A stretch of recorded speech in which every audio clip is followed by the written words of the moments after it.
Nebraska last week, Penn State this week, and a co-host that really regrets making prop bets. Next on Dotting the I with Davis and Chad.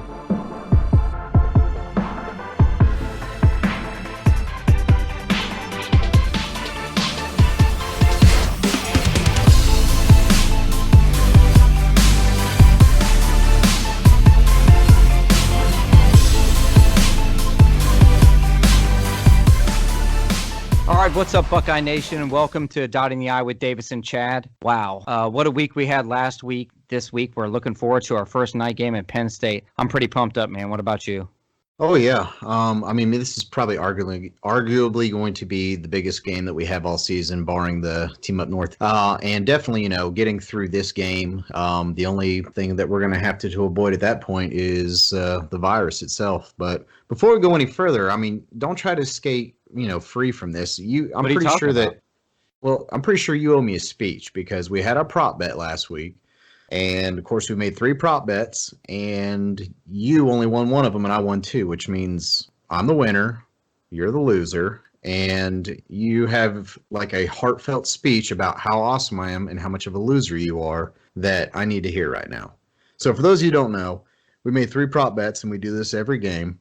These are bets that we just kind of come up at the top of our head. The first one was that I thought OSU would score 45 points or more. Chad felt like they wouldn't. So, of course, I won that one. First of all, I was screwed on an accidental touchdown by the quarterback that wasn't supposed to score a touchdown. Well, it didn't matter because we had 45 at that point anyways. I'm just saying, I was screwed in garbage time. No, you were not. So stop crying about it. All right. Penn State scoring. Oh, I'm sorry. I keep saying Penn State. Nebraska last week, we put them scoring 20 points, and I figured they'd score 20 or more. You figured they'd score less. You got that one. But we also did the over-under on rushing yards for running backs only, not including Justin Fields, and we set that at 125. I took the over, you took the under, and not by much, but I got the over on that. So I am ready for my speech. Listen, first of all, I want to start off by saying this.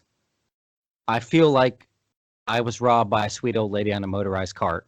Didn't even see it coming? Didn't even see it coming. Okay, number one. Okay. Number 2, I will say this. There comes a time in every man's life where you must reflect, okay? You got to wake up in the morning and say, am I who I want to be in my life? Am I where I want to be in my life? And you know what, dude? I woke up this morning and I realized that no, I'm not, because I need to be like Ben Davis. That's what I said to myself. I said, Chad, you wretched piece of shit. Why can't you be more like Ben Davis? And you know what, dude? I left to work the entire way. The whole way to work, I was thinking, you know what? He's better looking. He smells better. Like sometimes. When he craps, it doesn't stink up the whole hallway in the house. I was just thinking about all these things that you have, better than me. And I thought, you know what? For the rest of my life, if it kills me, if I die at 42 instead of 82, I will be more like Ben Davis. And that's how I plan on living my life.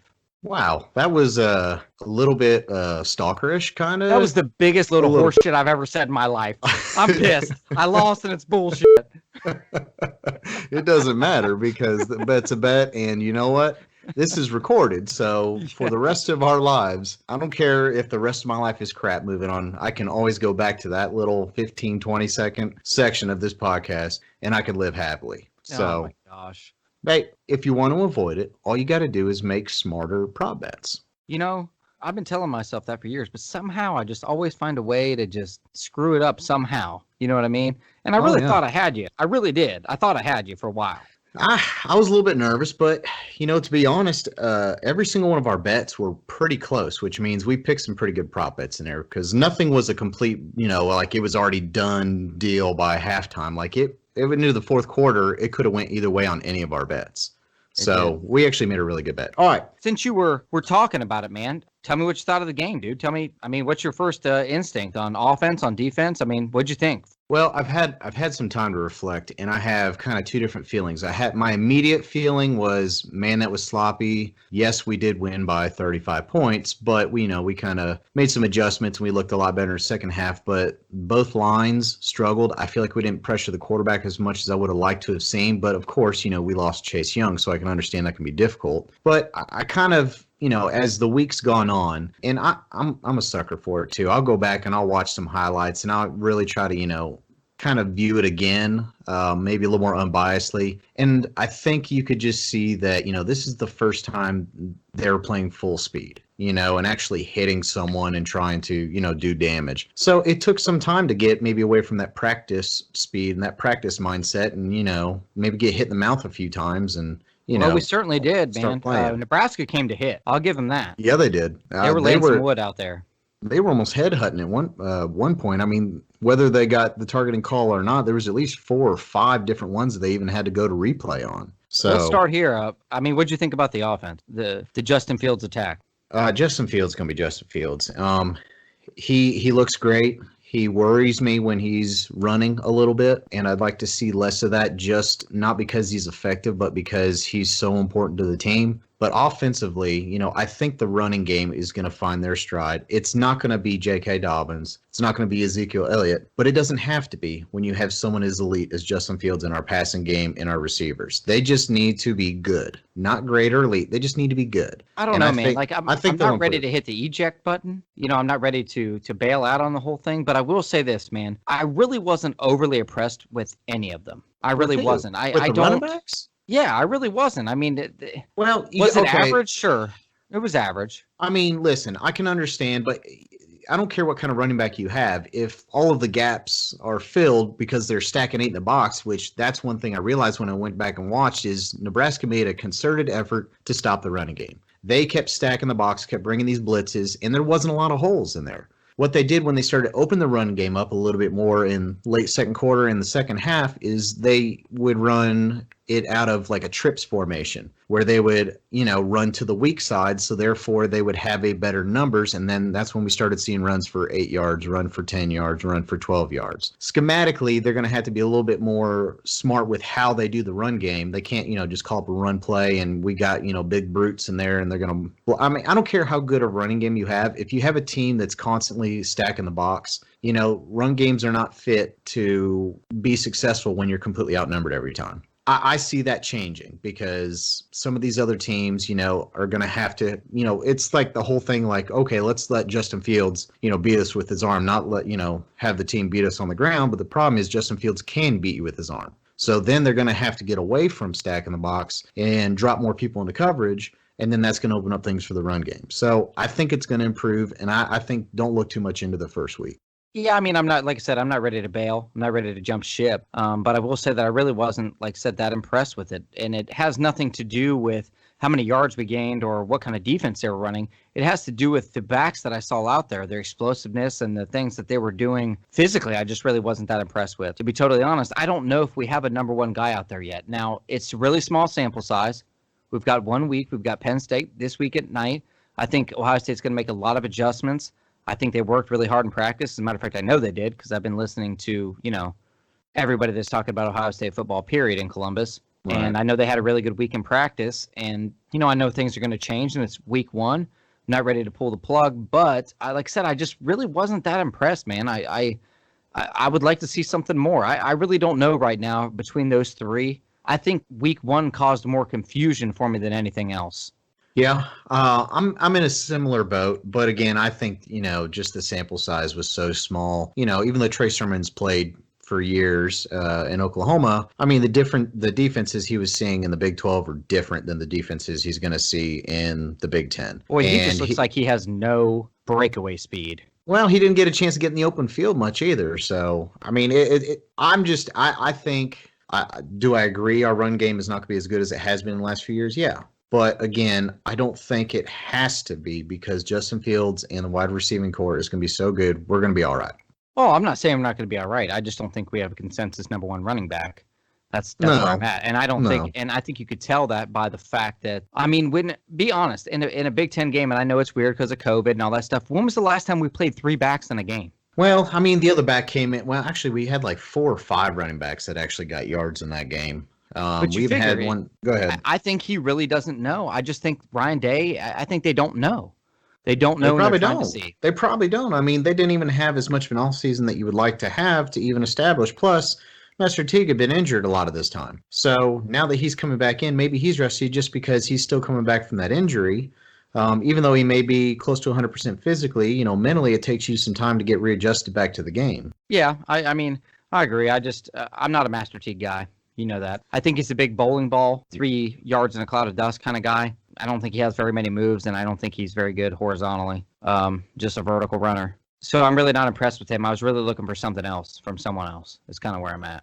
Overall, though, I think it was a very good first game. You could see them shaking the dust off after the first couple drives, and then they kind of got into a groove. So how about our receivers, man? They're sick, and I don't care. I will fist fight someone over telling them that we probably have the best wide receivers in the nation, like as a whole. I mean, we have multiple 5-stars in there. These freshmen that we're bringing in. I mean, Garrett Wilson was a true freshman last year and was ridiculous. And then he was the leading receiver, in his first sophomore season, or game of the sophomore season. And then Njigba, my God, like that boy has some body awareness. And if you remember, like earlier that drive, man, he took a lick that ended up being a targeting call that kicked out the number 8 for Nebraska on that. And he popped up and like, all right, no big deal. And I'm like, good Lord. I mean, it looked like he got hit by a bus.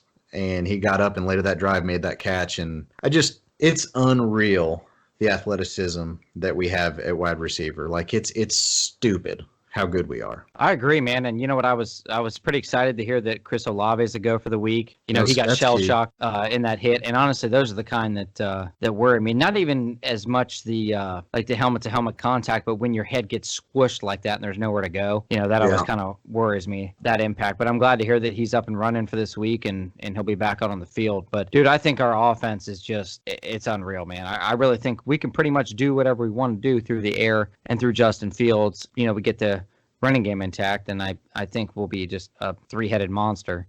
Yeah. I think we're going to be in good shape, and I'm just really looking forward to see how much we improve coming into this weekend's game. So let's start talking about Penn State. Obviously, at the beginning, I think the betting line was, pretty low, like around 10, or maybe even like 8.5 or something like that when it first came out. And it went all the way up to like 13, 14, kind of hover around 12. I think it's now around 10.5, but we'll just kind of base it if it's like around 12. Basically, just a touch less than 2 touchdowns, right? So, to start, we did a poll on our group page. And I kind of put it like this. I said, basically, are we going to win by over 20 points, like a blowout? Or is it going to be that we may not necessarily blow them out, but we'll cover the spread? Are we going to barely win but not cover the spread? Or is Penn State going to win? And the majority of the votes are actually for us winning by 12 to 20 points, which would be covering the spread, but not necessarily a huge blowout. And I think that's pretty accurate. I'd say our next highest there was people think we're going to blow them out by 20 or more. And then a few think, it'll be a closer game, we'll still win. And, of course, you have your knuckleheads like in any group that think Penn State's going to win. But I already know the 2 that voted on that, and they despise Ohio State. But they're still buddies of mine. They like to listen, like to give us crap, so I'm all for it. I'm all for it too, man. We'll take whatever we can get. I got to be honest, man. That I voted that we beat them by more than 20. Yeah, it was funny. I initially selected that option too, and then I changed my mind the more I thought about it. And here's my take on Penn State. And I'm not even going to sit here and analyze this against this year. Penn State, even though we are still like 7-1 against them over the last 8 years, we went back-to-back years where we only beat them by a point. Last year when, we had arguably one of the best teams in Ohio State history, we only beat them by 11. And with the exception of the Clemson game, that was our closest game of the year. Now, if you still think it was in the rain, it was a crummy weather game, Justin Fields fumbled twice, J.K. Dobbins fumbled, they had short field a couple times. But it's just there's something about Penn State, and it's the rivalry game now. Like the team up north doesn't feel like a rivalry game as much when you're watching it more like Penn State does now. So it just has that feel that, fluky stuff can happen. I mean, like, when they blocked that field goal and ran it back for the touchdown and we lost that year. Even if I feel like we are 20 points better than this team, I just have a hard time convincing myself that they're actually going to do that. What do you think? Well, you and I talked briefly before we started recording here, and I told you I think we are going to absolutely put the wood to Penn State. And the reason I think that... Hold on. What kind of wood? Well, Pine? Okay. Pine, yeah. Some birch. I have to be honest, man, this Ohio State team, did we come out and play well last week? Offensively, yes. Defensively, there were some questions, definitely some improvements to be made. But I will say this, man, about Ohio State and about Ryan Day. Ryan Day is all about adjustments. All about adjustments. And this week in practice, man, they've been working hard. They've been changing stuff. They've been fixing stuff. And I'm telling you, as much as people think Penn State's coming out with something to prove because they lost last week, Ohio State's coming out with something to prove. And that is that we have a defense and that we are one of the top 10 teams or top 5 teams in the country. And I think that absolutely Ryan Day is going to pour it on. He's going to pour it on like Thanksgiving gravy, baby. Well, it's not top 5. Like, he wants us to be the top team. He could care less about being top 5.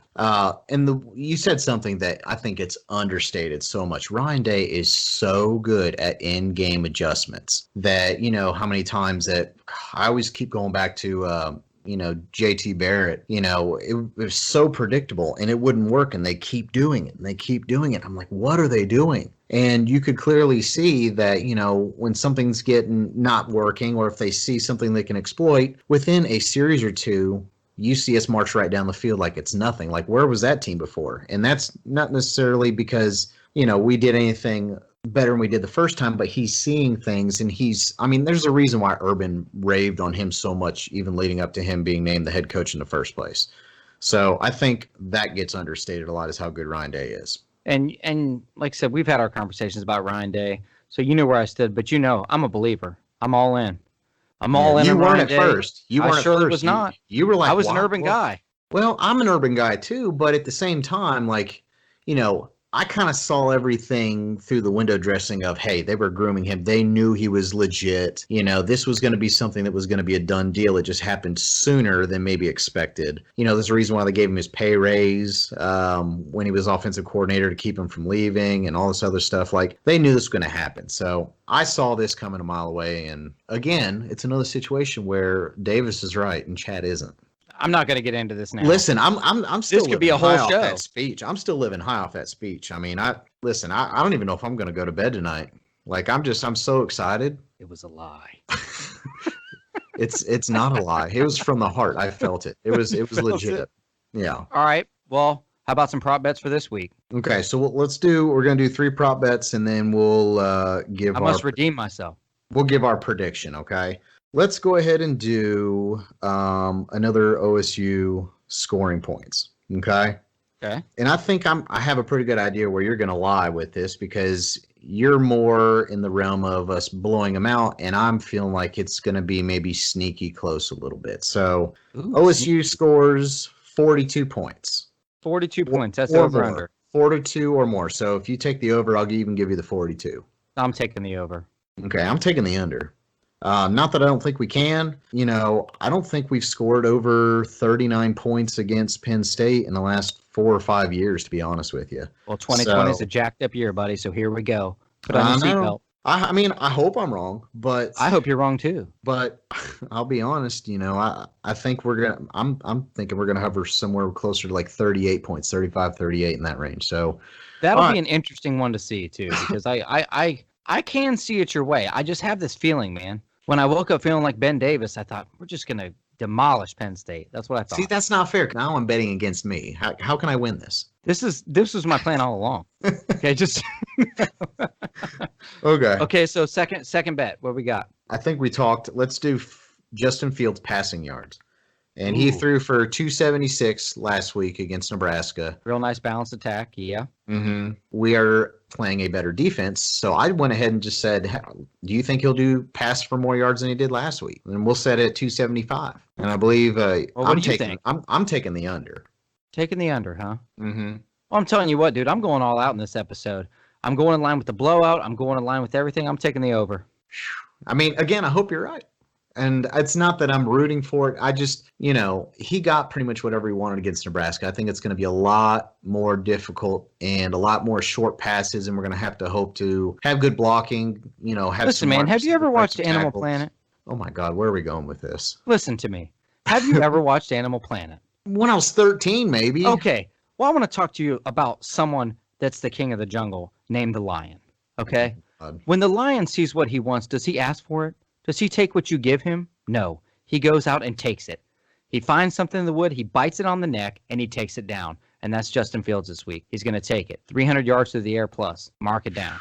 Again, hope you're right. You scared me there for a second. You were talking about lines. We're getting ready to play the Nittany Lions, even though it's different kind of line. But fair enough. You're going all out. I'm going all out. You're over you're 275 or more passing yards. I'm under. So there's two. Third one. Let's do a defensive one here.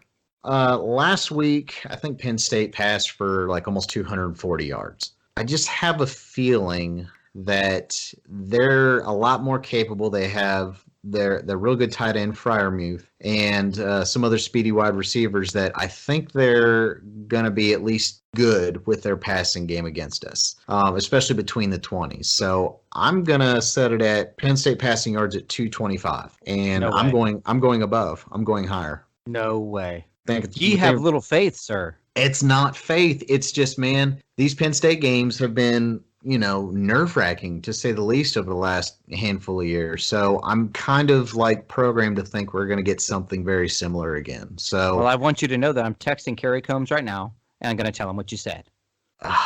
please don't. I've always liked Kerry. I don't want him to think poorly of me. All right, I so am going I'm- to take I'm- the under because I so think I'm going I really above. think our defense. I really think our defense is going to have to come out and make a statement. I think that they've been catching a lot of flack since last week, man, and I really think that Kerry Combs is going to make some adjustments. I think you're going to see a totally different defense this week. Well, I'm going to agree in the fact that I think we're going to shut down the running game a lot better. And that's another reason why I think the passing yards are going to go up, because we're going to shut the running game down and we're going to force them to be more one-dimensional. So I think most of their offense is going to come from passing or Sean Clifford scrambling, which, we're going to spy the crap out of him. And even though we can spy him, it still doesn't mean we're going to stop every time he does it. But I think we'll be pretty successful against the run game, in my opinion. I think we're going to struggle a little more with passing game. So there's our three. But we didn't come up with any terms. That's kind of what I'm worried about here. Yeah, because I don't need another heartfelt speech. Like that one you gave me this time, man, that's going to last me for a while. So I'm trying to think, when I win this prop bet, what are you going to give me? Let's go ahead and make it once we see each other in person again, which will probably be here in a few weeks. The other one pays for the other one's dinner. I'm in. The old dinner bet. I'm in. The old dinner bet. We've been doing the dinner bet since we were kids, over bowling games, over golf, over whatever it is. We've been Now doing this dinner includes alcoholic beverages, It includes male one. beverages, It includes one tall draft and and one short draft.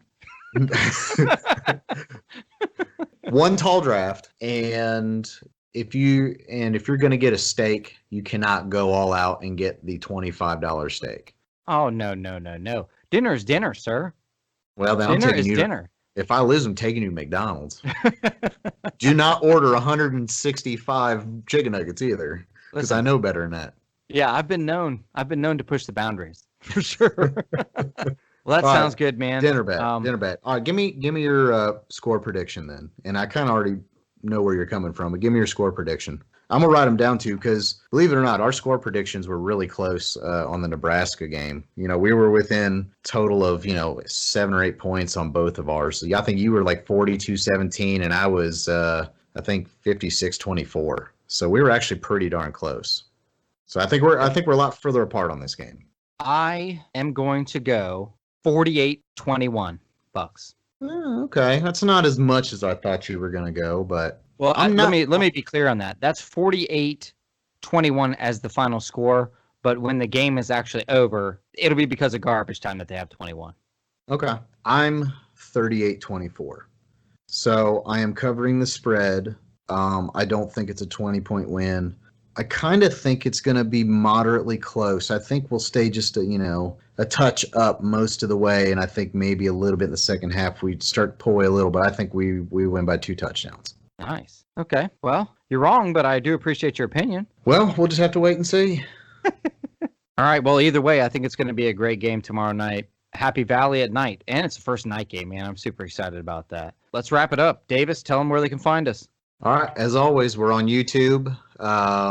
Make sure that you subscribe to our channel, give us a like. And if you're just kind of cruising around the car, you can definitely listen to us on iHeartRadio, Spotify, Google Play, and iTunes. So make sure you give us a listen, give us a like. If you haven't already, join our Facebook fan page, and we have a group. We're trying to get a lot more interactive stuff. And coming soon, we may be taking some callers. We may be getting more interactive with fans. So definitely let us know what you think. Whether you're a big fan of Ohio State or not, we'd still love to hear from you. All right. Thanks for listening. We'll catch you next week. Go Bucks. OH.